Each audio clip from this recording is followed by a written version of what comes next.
नमस्कार। चलिए सुनते हैं अशोक मित्रन जी की लिखी कहानी सुंदर।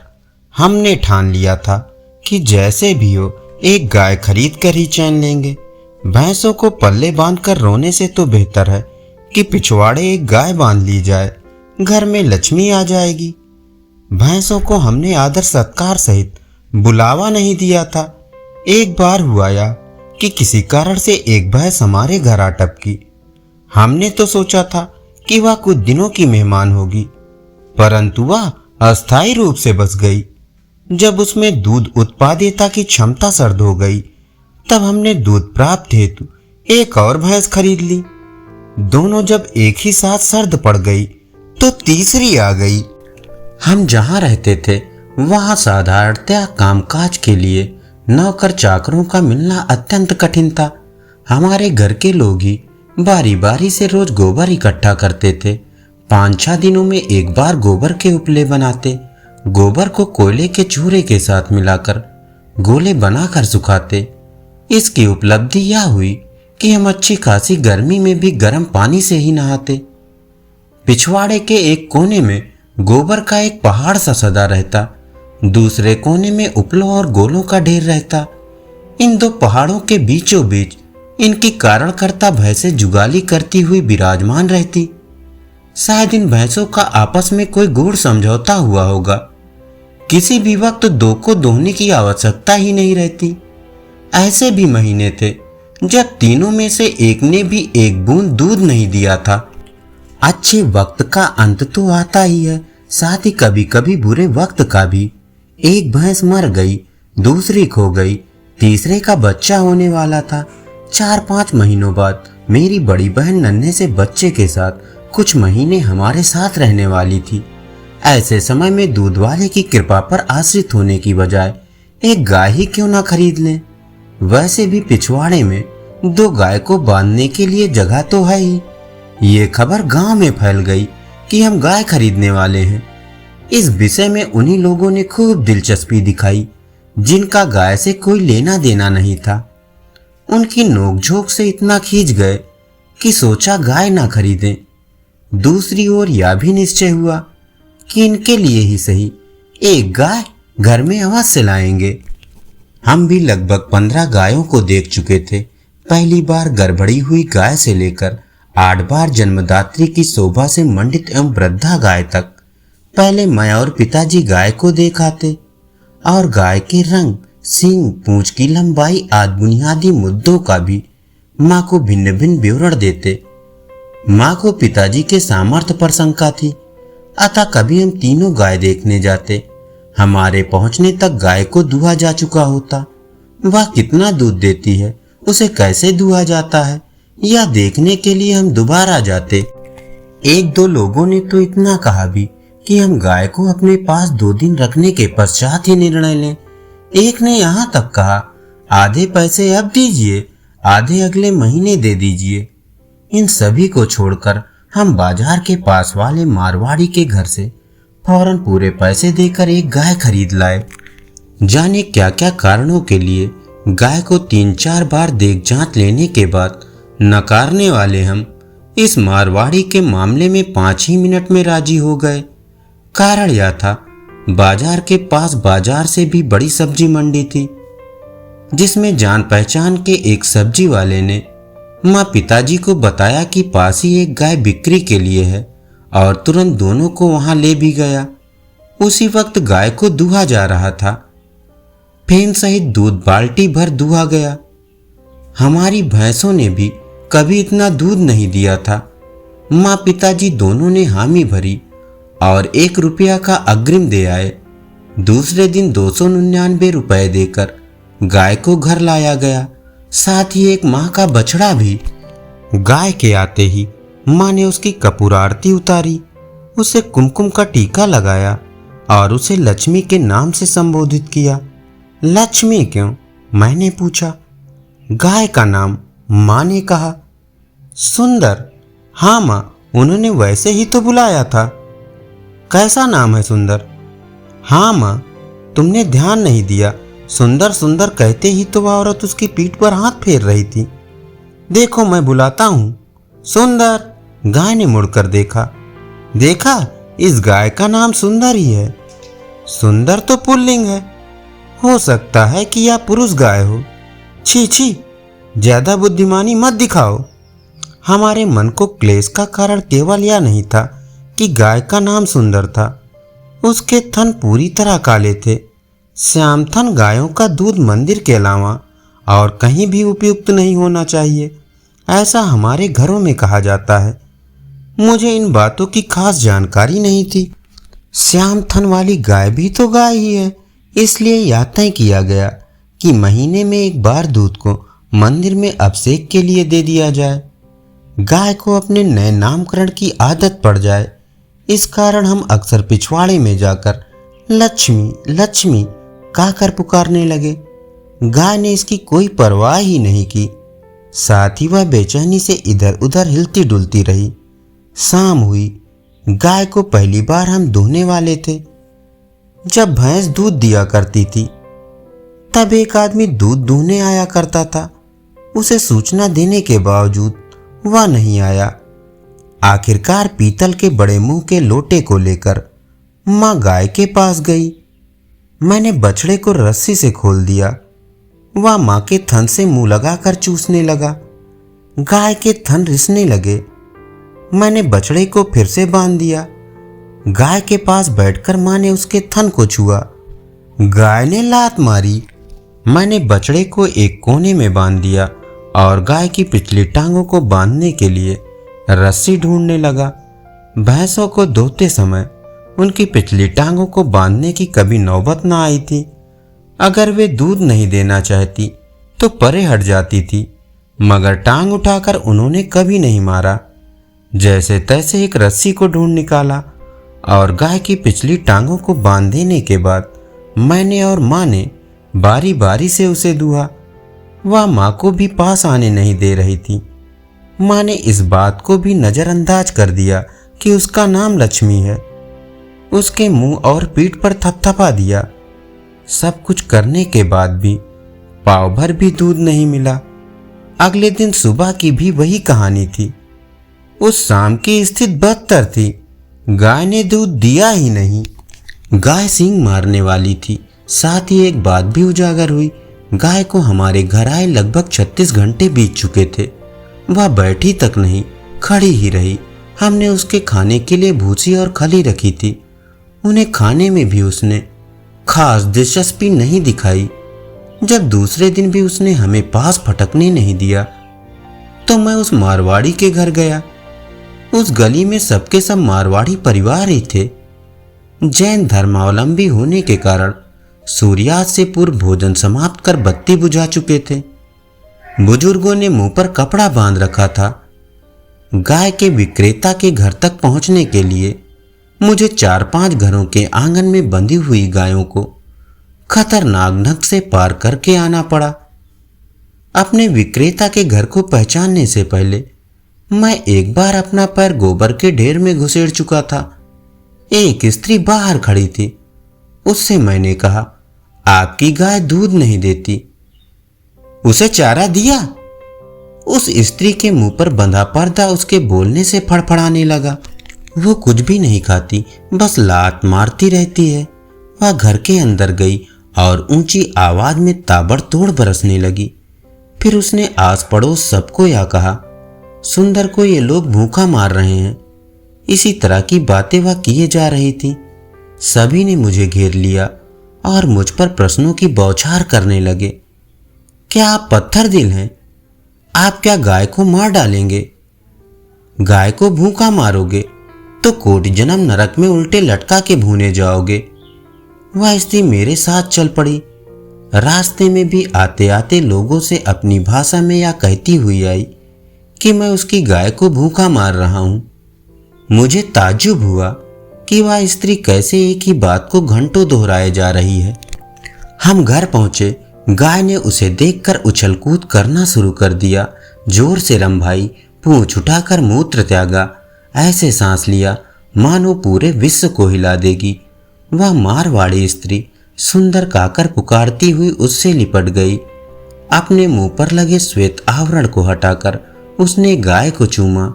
गाय के कान के पास पिस्सू पकड़कर जमीन पर फेंक उसे पैरों से कुचल डाला।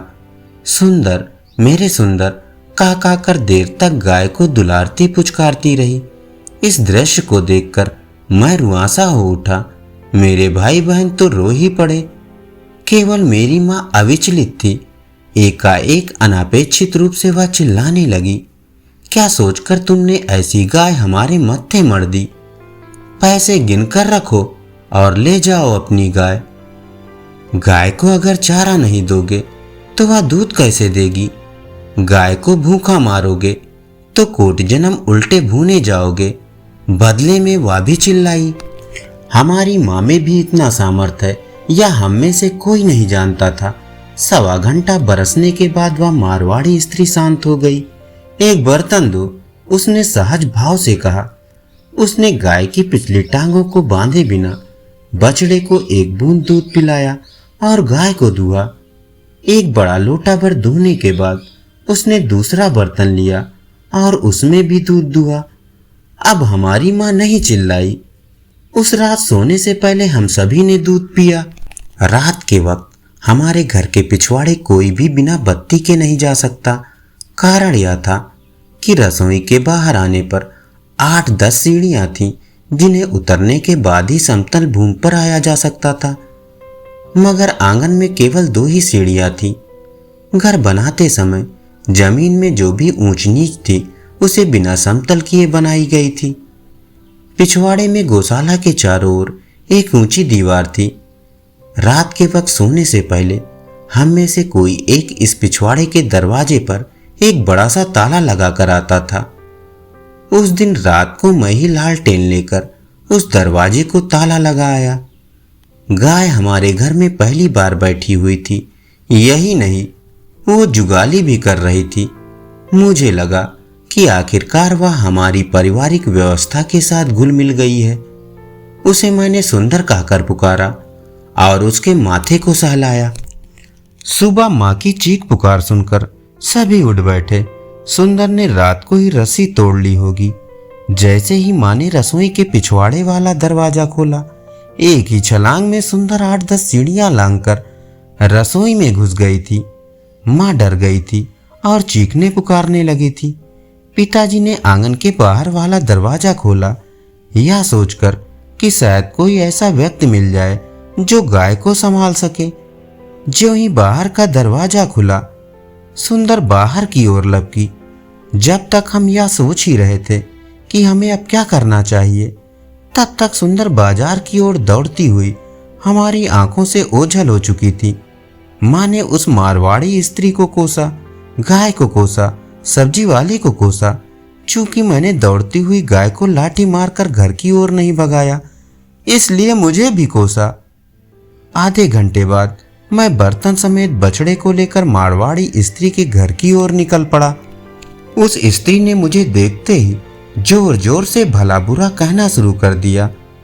पता नहीं क्यों मुझे अपराध बोध होने लगा।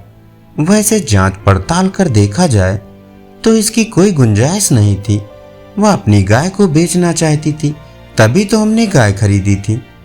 उसके मुंह मांगे दाम को हमने चुकाया था। वह मुझे और मेरे घर वालों को भला बुरा कहे, क्या यह उचित था? उस वक्त ये सब मुझे सूझा ही नहीं। संकोच का अनुभव करते हुए मैंने कहा, गाय को दूह लेता हूं।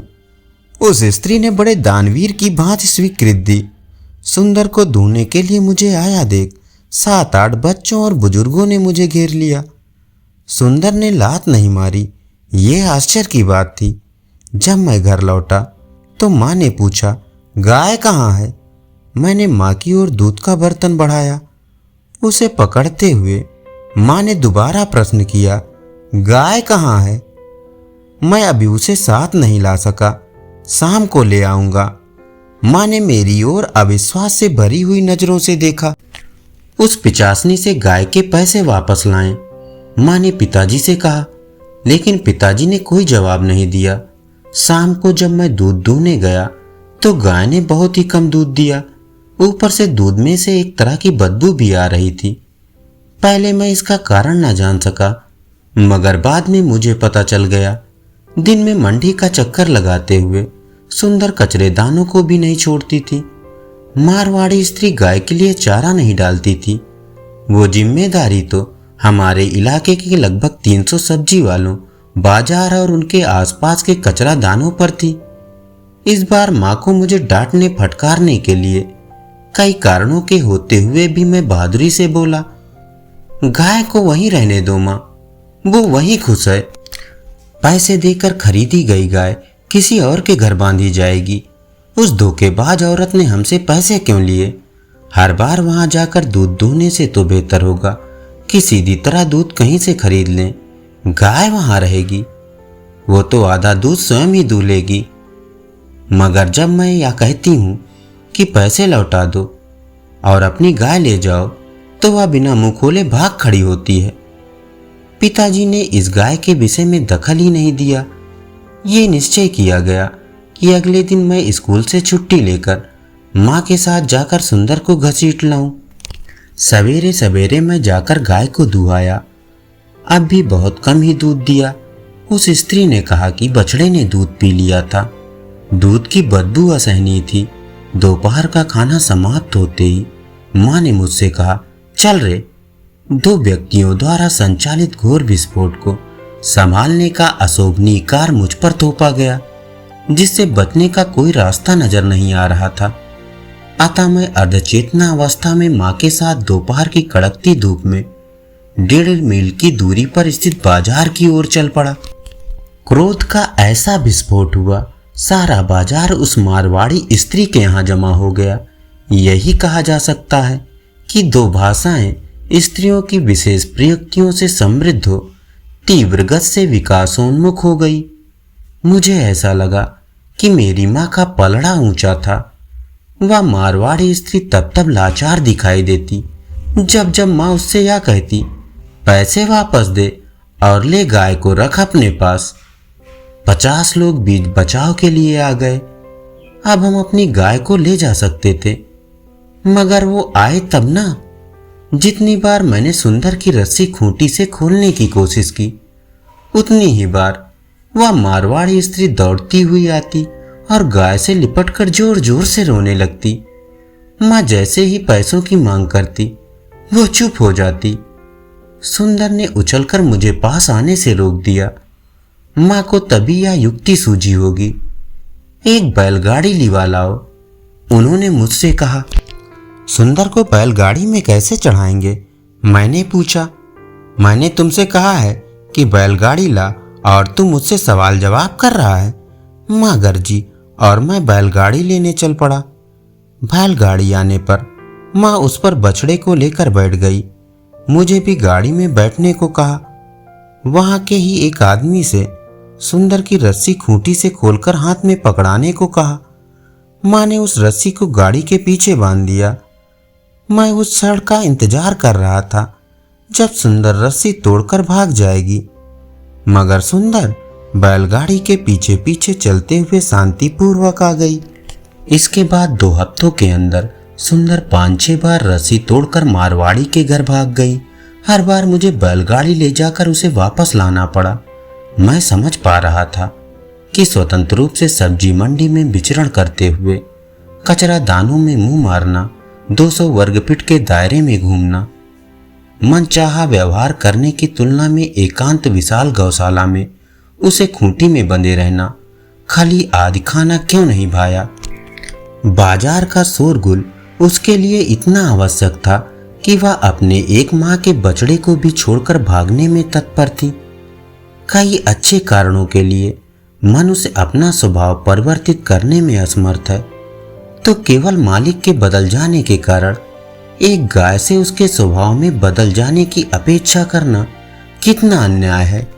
कुछ ही दिनों में हम गाय से बिल्कुल तंग आ चुके थे। मारवाड़ी औरत पैसे वापस करने वाली नहीं थी। मौका पाते ही गाय अपनी पुरानी मालकिन के पास दौड़ जाती। दूध तो बिल्कुल कम देती थी। गाय भी श्याम थन थी। इतने दिन उसके दूध को पीकर न जाने कितने पाप लग गए होंगे। उसे बेच देना ही अच्छा था। सुंदर को खरीदने के लिए एक आदमी मिल ही गया। बहुत शांत स्वभाव का था। हमने उससे कहा कि हमने गाय 350 रुपए में खरीदी थी और 300 रुपए में देने के लिए तैयार हैं। वह तुरंत मान गया। एक दिन शाम को वह अपने साथ 2 आदमियों को लाया और गाय तथा बछड़े को ले गया। उस रात मैंने पिताजी से पूछा, क्या आपने उन्हें बताया कि सुंदर अक्सर रस्सी तोड़कर मारवाड़ी के घर भाग जाती है? पिताजी का ध्यान कहीं और था। उन्होंने जवाब नहीं दिया। आमतौर पर वे ऐसा बर्ताव नहीं करते। मैंने माँ से पूछा। माँ ने मुझे डपट दिया। सुंदर, क्या सुंदर सुंदर लगा रखा है? घर की बला टली। वो तो ठीक है, मगर क्या नए खरीदार को यह बताया गया कि गाय के गुम हो जाने पर उसे बाजार में जाकर ढूंढना होगा? माँ ने इस बात का कोई जवाब नहीं दिया, उल्टे मुझे डांटने लगे। सुंदर नहीं तो बंदर कहो उसे। मैंने सोचा, कम से कम उस मारवाड़ी के घर में तो माँ ने ऐसा नहीं कहा था। यही शुक्र है। अगर कह देती तो वह मारवाड़ी स्त्री चिल्लाई होती कि इसने मेरे बच्चे को बंदर कहा। रात को मैं पिछवाड़े का दरवाजा बंद कराया। इतने बड़े तमाशे के बीच सुंदर मेरी ओर से लापरवाह ही रही। ऐसा होते हुए भी मैं ही उसका नाम लेकर उसे याद करता था। उसके किसी गुण ने मुझे आकृष्ट कर लिया था। मुझे उसके नए मालिक पर दया आई। बिना किसी सवाल के पूरा पैसा देकर गाय ले गया था। पता नहीं वह उसकी गौशाला में है या बाजार की तरफ भाग गई। मुझे उस रात नींद ही नहीं आई।